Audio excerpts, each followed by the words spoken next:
All right. Just a few minutes after the natives are getting restless, so I better get on here, do this weather update. All right, so it's 8 o'clock. I sent out an invite for you guys to watch for the weather. We're going to talk about some more action coming our way, and this will be in the form of another cold Arctic outbreak of bitterly cold stuff. Once again, dew point values well below zero, and that typically means a good strong Arctic air mass, which means our low temperatures on a few of the mornings will be down to the single digits. And then that'll set the stage for what's coming our way for the month of January. And we'll get these little disturbances that'll come across in the upper levels, and that'll trigger some winter precipitation, not just for Oklahoma, but in the southern plains in general, Colorado, New Mexico's kind of area of the country. So if that's what you want, then you're in the right place. If you're wanting some Bahama breeze, Mai Tai, 80 plus degree temperatures on a humid day with a little warm breeze, you're not going to find it here tonight. So I got some news for you. So I tell you what, I'm meteorologist Aaron Tuttle. Let's go ahead and get down to business. Thank you for joining me on Facebook Live. It is time to talk a little bit about weather. Think of this as your local weathercast you see on the nightly news, but instead of only getting 3.5 minutes to try to explain everything to you, I get a little bit more time than that. I can go as long as I want, but typically I try to keep it short so I don't lose too many of you. And a lot of you will kind of join in and out anyway. So let's get down to business. First thing I want to do is jump on the old weather maps here. And just like the last time around, we talked about, we've got some cold air coming. And that cold air is what's going to come in first, and then we'll talk about the snow or ice or whatever else may come after that. So let's go pick a map here. How about we do this one? Tell you what, let's do this. Give me just a minute here. All right.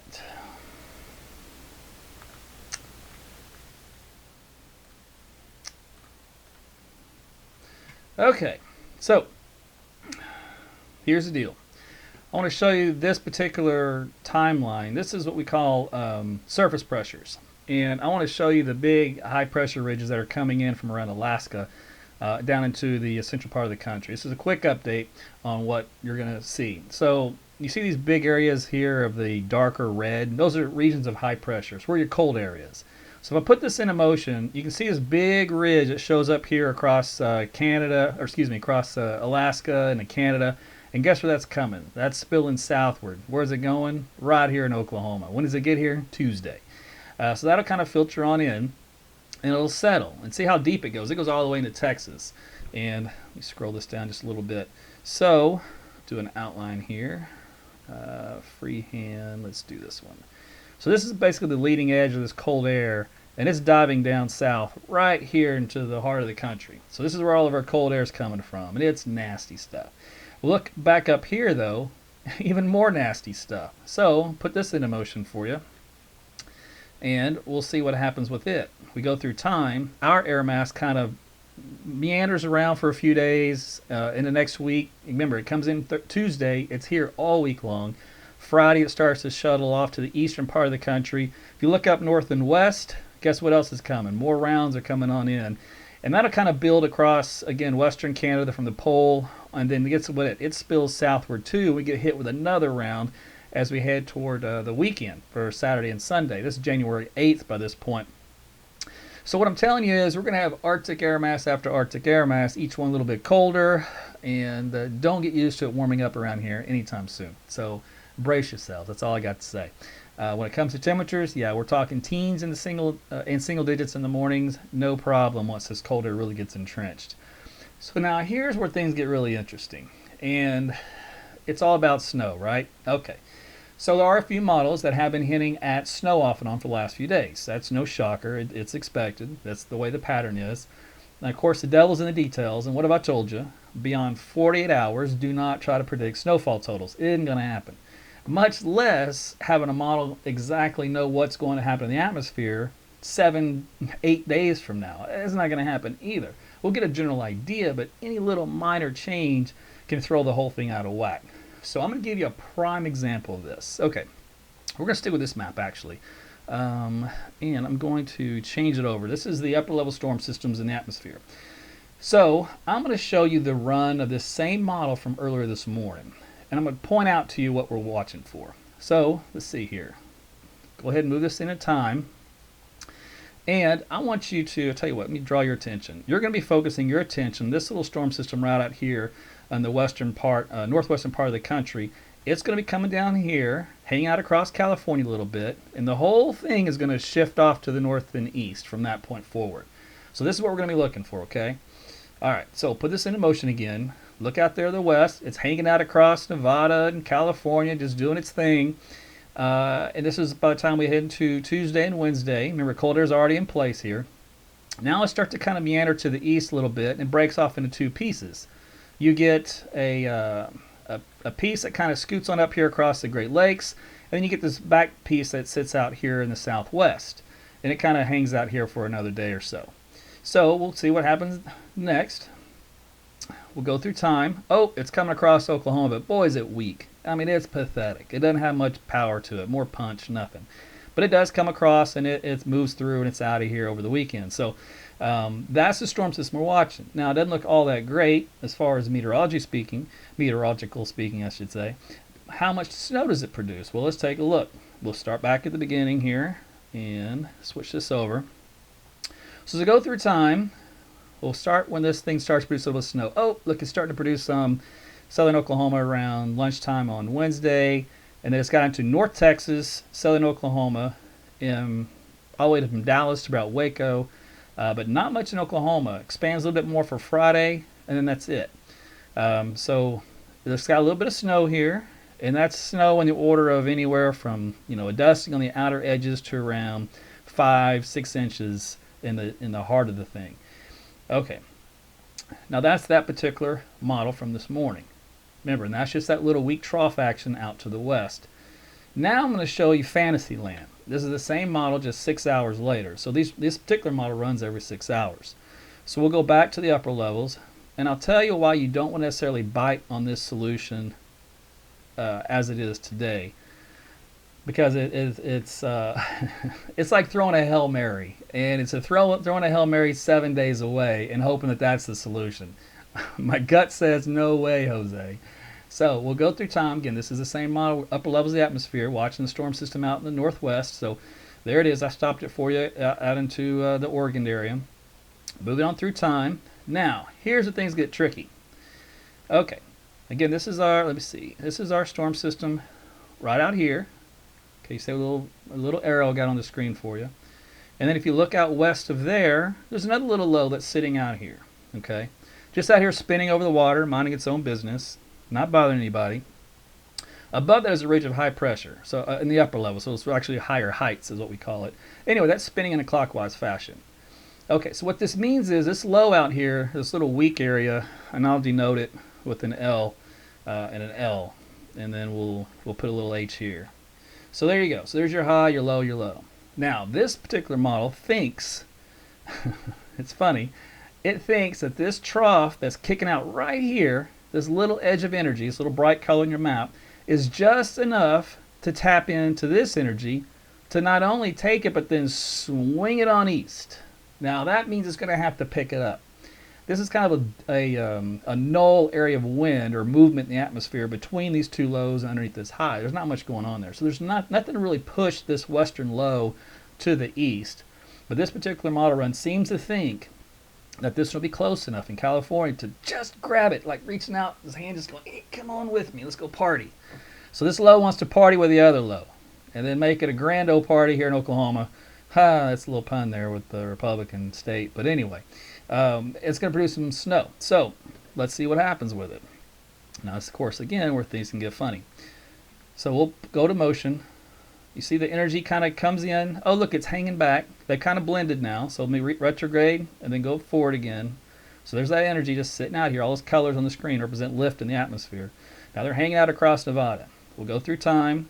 And now they're kind of just streaming across Texas and Oklahoma as we go toward the latter part of the weekend. All right. So just that little subtle difference, what does it do to snow? We'll go through time. Here we go. Bam. Huge difference. Now it's got all the snow right here across Oklahoma rather than north and central Texas, and it's got amounts up to around a foot. I mean, come on. But this is an idea to show you when 7 days away, when you hear meteorologists say, hey, we're going to get snow in 7 to 10 days, remember, we're looking at these models and going, okay, conditions, if things go well, we're going to get a little snow. But to go to Vegas and put money down, I wouldn't do it. You're better off playing the stock market and just picking some random penny stock and hoping it bounces up and cashing out. That's basically what this is. So, just to give you an idea, this is just one computer model. It's a global model, GFS. It's producing a huge, and I mean huge, snowstorm for Oklahoma as we head into the end of next week. Again, that Thursday, Friday time period. Now, will this verify? I don't think so. And I told you this because I don't think that piece of energy is going to get picked up with that other one. And let me give you a closer view because that was pretty far away. You had to really squint to see what the snowfall accumulations were. So here's just for fun. Here's the close-up view of that. So here on your screen, this is 7 to 8 inches in central Oklahoma and nearly a foot out here in the Texas Panhandle. And like I said before, don't take any stock into this, but this might be floating around social media because once these snowstorms start getting plotted by the models, everybody gets excited. And I understand it. A lot of kids out there, both in the age of 2 to the age of 82. I get it. I'm one of them. And I do want to see some good snow. Now, will this turn out to be a big snowmaker? It's possible. It really is. But what's also possible is that this snow band moves around in the next couple of days. Maybe it moves a little bit more north into Kansas.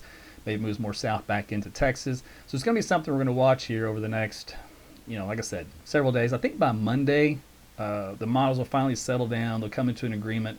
And then we're going to see where everything lies. And I think that's where we're going to have the final solution. Now let's see on this particular map. Yeah, I want to show you this too. All right, so this is the 4-panel winter chart.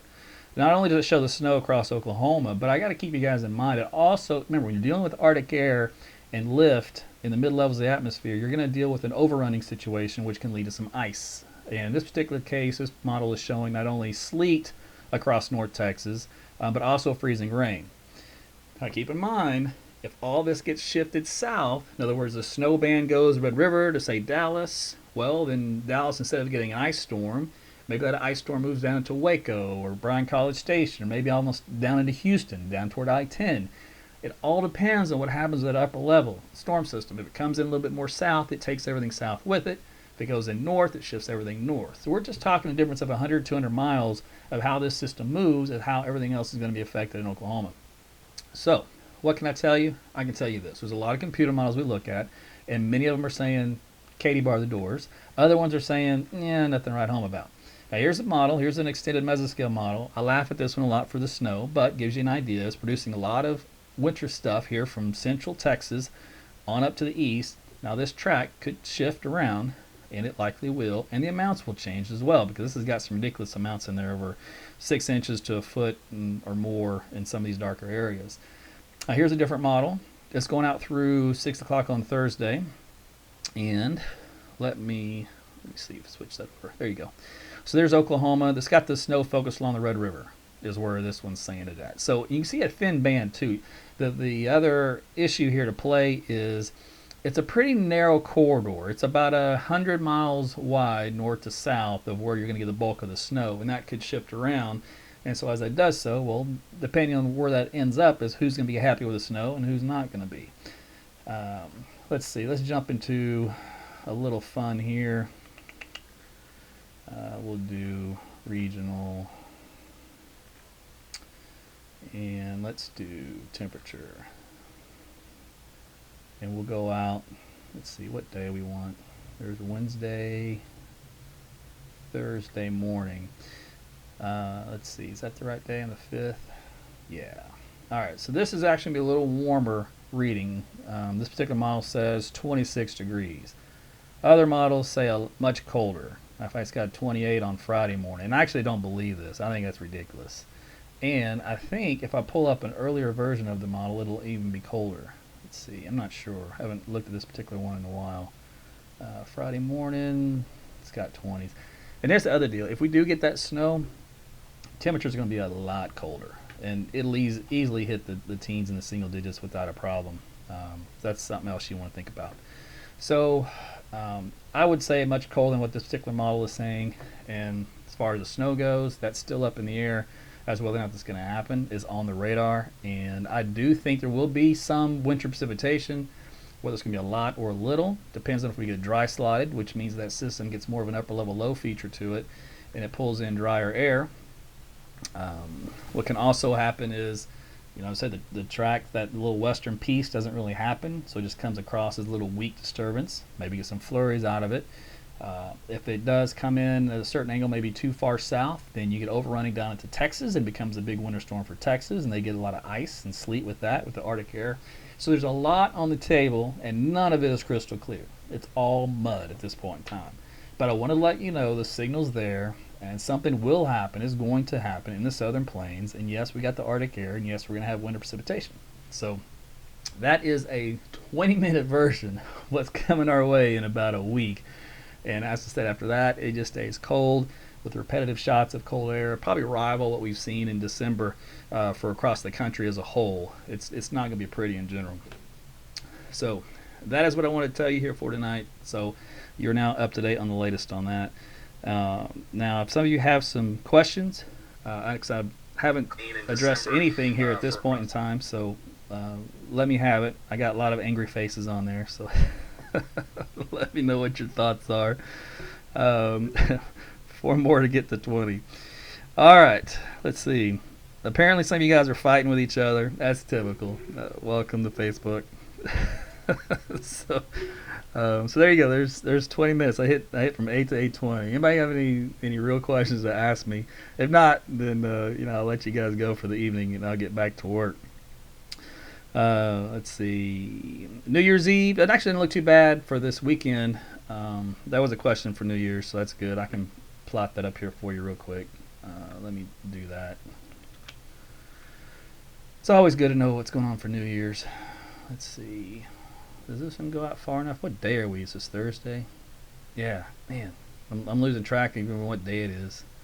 Welcome to my world. All right, we'll go to Oklahoma. Let me pick up temperatures. Okay. So, all right. And New Year's Eve, man, that's Saturday night. Yeah, see, I'm telling you, I'm half with it. All right, let's go back to this guy here. Okay, so this is noontime Saturday.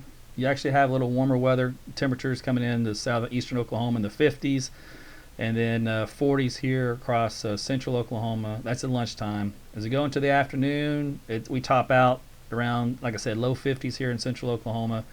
And then the colder air moves in the evening, but that's just because it was cooling off at night. So we've got, looks like upper 30s here in the metros, 6 o'clock to around 40. As we go into the 9 o'clock hour, we're looking at mid-30s. Then once we head toward midnight, we're looking right about freezing, so between 30 to 34 degrees. So we're going to be out this Saturday evening. It'll be dry, but it will be cold, typical stuff. But no precipitation with that, so that's good. So you'll want to bundle up. Let's see. Adam says, Army veteran says, thank you for what you do. Appreciate you, Adam. How about them Cowboys? I know, right? Finally. Super Bowl bound, baby. Hang in there. We can do it. Is the cold air locked in for next week? Yes. Cold air is coming. There is no doubt about the cold air. That's the easiest part of the forecast, believe it or not. Models, they can handle cold air really well in patterns like this. That's not an issue. But yes, some winter precipitation Thursday and Friday next week. What are you going to do with that extra second we gain New Year's Eve? Sleep. Let's see. I missed most likely snow amounts. Wife called to ask about the weather. Scotty, tell her, beyond 48 hours, do not pay attention to snow amounts. So forget about that. How does Valentine's Day look about 7:15? Justin wants to know. Justin's funny. Let's see, that'll be February. I probably should still be cold, so I'm going to go 50. How about that? It actually might be too warm, but we'll go 50. Let's see. How about them OU boys? Yeah, how about all the football players, except for my Aggies? They stunk it up last night. Let's see, what is your... How does Palm Desert, California look for next week? John, you're hilarious. California's awesome, man. Enjoy the weather out there. Um, is there a chance the Gulf will not send moisture up this way? Now, again, remember, the moisture is going to come, we call it precipitable water. And Oklahoma's on the northern fringe of that. It's saturated in Texas, no problem. In Oklahoma, the storm system itself would bring in some moisture with it and pump it in as an overrunning effect. Now, as long as it doesn't congeal into an upper low that's a little too far north, if that happens, it can dry slot us, brings in that drier air at 700 millibars, and that's just a few thousand feet off the ground, and that dries things out, and that ends our precip hopes. And if that were to happen, for example, that could come right over central Oklahoma, and you could have snow or wintry mix along the Red River into Dallas, and then you could have light snow in the Panhandle, northwest Oklahoma into Kansas, and the body of Oklahoma could just be hosed in that deal. That's on the table. I'm telling you, everything is on the table at this point, but there is a system, and we will get winter precip. It's just a matter of the location and how it's going to break down. And it's in that same time frame, the Thursday, Friday. That hasn't changed at all. That's pretty much locked in. See, Catherine wants me to create the Walmart winter weather scale. That's pretty funny. How does your cameraman hold the camera so still, Tyler? It's on a tripod deal. It's good. Where's your gut telling you for snow next week? Lots or not so much? Yes. You guys are like throwing them out of this 100 miles an hour. Paul wants to know, Brady Bruce, are you watching this? Brady Bruce is my boy, so hopefully he is. I need to chat with him anyway about something. Let's see. Will the wall affect the weather patterns near the border? Caroline wants to know. I'm not going to go there. You guys are funny. You know, actually, I like humor. I'm a humor guy, and so if you got some one-liners, hey, you know, throw them on there. I'll laugh with the rest of you. Kathy says, thanks, Aaron. Only trust you and James Spann. James Spann is the man. I mean, he gets into weather. If you want somebody else to follow on Twitter or Facebook, give James a follow. He's on it. Let's see. Jay Massey, I don't think you like humor.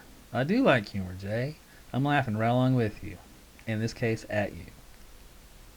So, let's see. Steven wants to know, fire Sumlin, yes or no? Yes. Gotta go. A&M's paying way too much money for any coach. But, hey, you know, it's tough business. You get a few years to prove yourself, and if you can't get it done, you get in your average, mediocre, at that kind of income level, ain't going to happen. That's not me saying it. That's just the way college football is these days on big schools. Smaller schools, they can hold a coach with a mediocre record forever, and they're all fine with it. But that's big money when you get in that level. You know how that is. All right. Jana wants to know, please repeat when to expect the snow. Jana, man, you're killing me. You can expect the snow Thursday and Friday of next week. How much is still too soon. There will be some ice with this particular storm system, it looks like, and that will likely be in Texas, not in Oklahoma. On amounts, throw that out the window. It's too early to talk about that. Washington, since you're on here with Travis and Tulsa, Amanda. Oh, thanks, Amanda. Those are some long time ago days, 99 to 2000. Let's see. Steven's telling a joke, but this screen's crawling by so fast I can't even read it. I missed it. Something about a polar bear. Catherine says, thanks for the weather update. You bet. No need to run to Walmart yet. I'll tell you when to do that, and I'll tell you to panic and to videotape it, and then to share it on social media. That's the only way you should go to Walmart, is in a panic. Let's see. Can you make it snow with your weather equipment? Dale, if I could, I would. On demand. And I would charge a lot of money for that. Is there any way we can skip some snow and go to spring storms? I'm ready. Chris, you're crazy, man. Let's just enjoy this winter weather before we kick in spring. We're going to have enough of that later. William wants to know, just tuned in, is this the tornado, volcano, quake, blizzard-a-thon going to end in the world? That was a mouthful. No sparkly ties here, brother. Bottle of whiskey? Yeah, probably. Put that down right here on the side. We can all watch the storm together. Forget Walmart. Christmas is over. uh, let's see. How long does it take for an octopus to laugh? I don't know, Kathy. You're going to have to tell me the answer on that one. Hi from Anoki, lives in Florida now. Cindy. Awesome. Remember, Cindy, you can use my app down there in Florida. It's still good all across the U.S. So if you want to keep tabs on the weather, just use the app. AT's Weather to Go. Scotty already wants a good tornado season. Scotty's crazy. Everybody put a angry face at Scotty. He's talking about tornadoes already. Oh boy. All right. Let's see. Well, William, nice compliment. You bet, man. I appreciate you for watching. And love coming out from Cali. And Betty, use your app here in Southwest Florida. Man, those angry faces did come up. You guys are awesome. It's like on demand. Like, give me an angry face on demand. Just bang, bang, bang, bang. So, man, just flooding it with it. It's awesome.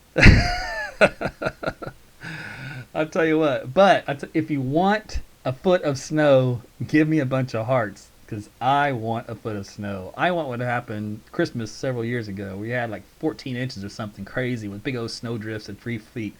You can go out there and just bury yourself in it. That's what I want. Whether or not that'll happen, who knows. Let's see. Tyler wants to know if I consider taking him on as a co-host. Why not? The more the merrier. Man, look at all those hearts. That's all right. A lot of snow lovers out there tonight. I like it. Just tuned in. Is it going to snow?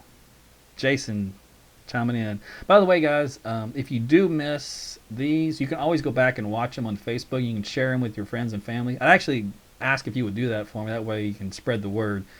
A lot of times video clips like this is a lot easier and just more entertaining than just reading a paragraph of text, which may or may not make any sense to you. So you can do that. But short version is cold air comes in Tuesday, Arctic air mass again. We'll get down cold at night in the teens and single digits probably for, if not quite Thursday morning, then probably for sure for Friday morning and Saturday morning, especially if you have the snow cover around here. Snow would start Thursday.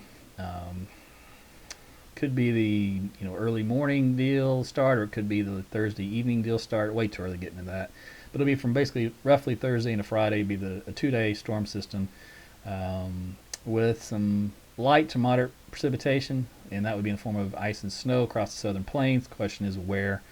And Oklahoma seems to be in the middle of it, but it keeps shifting around into Kansas and back into Texas, and then amounts go up and then they come down, because we're way too early to get into those details.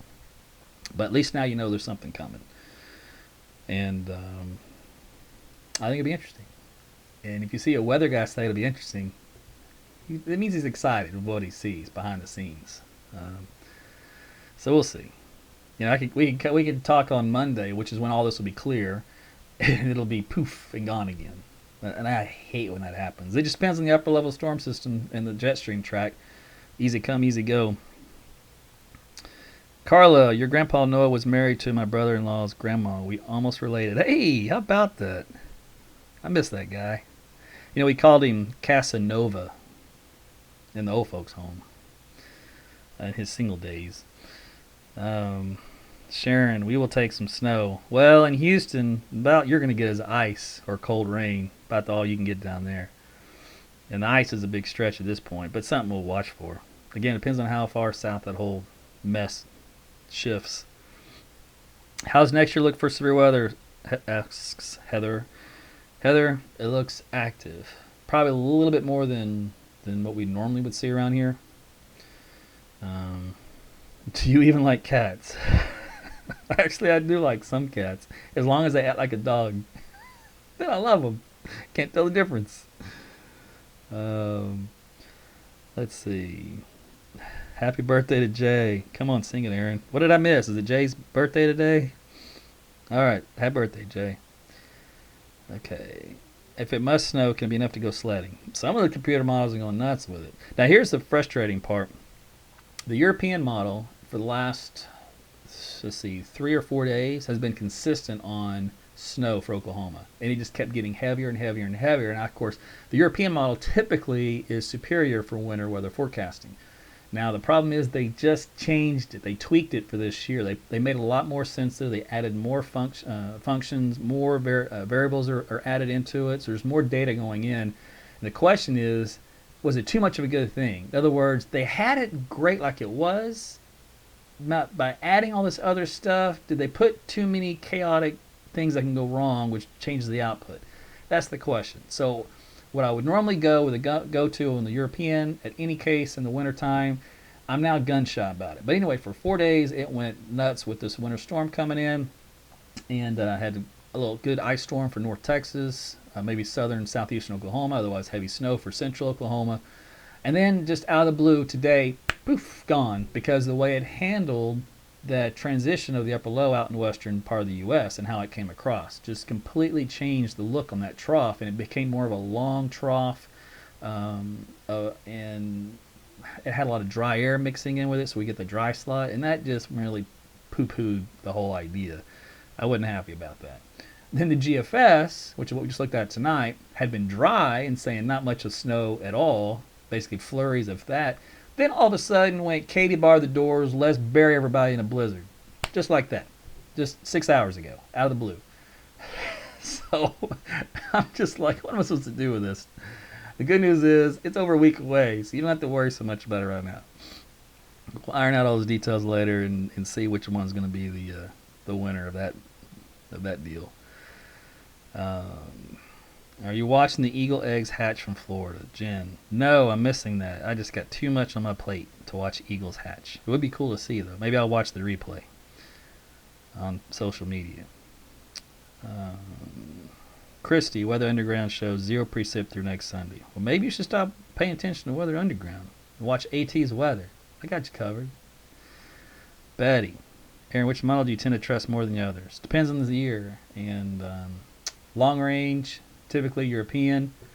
There's a lot of other models, experimental models, global models to look at. Sometimes you want to kind of just look at each one and weigh each one a certain way, and you kind of lean or kind of mix them together depending on what it is you're going for. Then when we get closer to severe weather season, we're kind of limited on the mesoscale models. We used to have a few to look at. Now we basically have one that's a medium range, and then short term we have the high resolution, the HER model, which is, yeah, it's got its days, but otherwise it's pretty solid. And that's short term, meaning like within 12, 18 hours, something like that. That's super short term. Let's see. Somebody's throwing me under the bus. Hey. Oh, Christy. Yeah, that's all right. Let's see. Blizzard like Christmas Eve of 2009. Tammy wants to know. Man, that would be awesome, but I don't see it in this way. Just because on that particular case, you want bombogenesis, which is like an area of low pressure comes in right overhead, and the upper level low is overhead too. So the whole thing's stacked together, and when that happens, it deepens that pressure really fast and just spins up, and it just cranks out that moisture. And that's what happened then. We're not going to get that here. It's not even that kind of a setup. At least right now, there's the upper level flow is more of a zonal flow. It's a weak trough. So it's more of a subtle lift and more mid-level lifting. So it wouldn't do that kind of deal. But it's one of those deals where it's prolonged for, say, 48 hours, when you can get some pretty good snow totals. But it wouldn't be a crazy wind-blowing event. Let's see. Vicky, have a good night. Thanks for the info. You bet, girl. Anytime. Thanks for stopping by. Patrick wants the bombogenesis. Meteorologists always want bombogenesis. They love it in the Northeast. This is where you get like the nor'easters. That term's thrown around up there 30 times probably a winter season. Let's see. No big words. Big words are fun. Come on now. Teach you one or two. All I need to know is bombogenesis. Will you ever make AT's weather Apple Watch compatible? Ben, oh man, listen, for app work and development, it is a headache. So probably not in the near future. It does work on an Android, but it's not really technically made for that, but it can work. But I don't have a watch on either end, so I just, whatever the time is on my phone is, call it good. Okay. All right, I'm gonna wrap this up. I got it's 8:40, so I gave you a 20-minute forecast and 20 minutes of me just yakking. So I hope you guys enjoyed it. Do want to thank you once again for stopping by ET's Weather. Hope you got something out of it. Just know that there's a storm system coming and more cold air, and it's going to be exciting coming up here toward the end of next week. And if you're out and about for New Year's, be safe. Don't drink too much. Take a cab or an Uber, or a Linked, or whatever all the other options are out there. And dress warmly, be cold, be low to mid 30s for your celebrations. And that's about it. So, once again, thank you for stopping by. I'll grab AT's Weather to Go off the Google Play Store or iTunes and make sure you launch that up, and that'll keep you safe during the winter weather as well. All right, take care out there.